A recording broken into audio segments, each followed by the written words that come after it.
Mark chapter 10, verses 1 through 12. Here Jesus speaks to the scribes and the Pharisees about whether or not it is lawful for a man to divorce his wife. This teaching on divorce is a challenging one, but it's a very important one. Jesus puts it in the context of what God intended from the beginning. What did God intend from the beginning? But that man and woman would be one. When we look at the book of Genesis and the story of Adam and Eve, we see that they are the perfect complement to one another.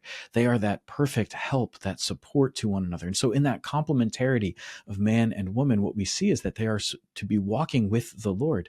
It's when they hide from God. It's when something in that walk becomes imperfect because of the temptation of the serpent that we see sin entering the world. But in the beginning, it was not so. A man leaves father and mother and clings to his wife, and the two become one flesh, united in that relationship with one another and in the Lord. So let's look to Sirach, because I think it can shed some beautiful light on what Jesus is telling us in the gospel. In the first reading from Sirach, chapter 6, verses 5 through 17, we end with this passage. A faithful friend is a sturdy shelter.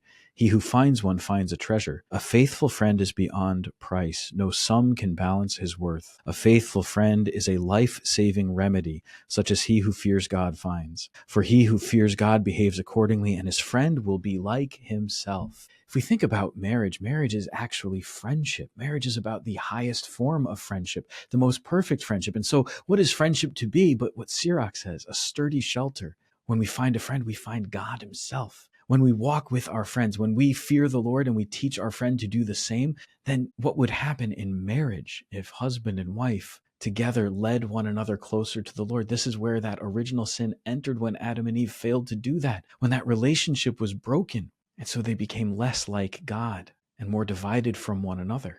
But what is it that Jesus comes to restore? He comes to restore us to what we were in the beginning, a faithful friend where we find shelter.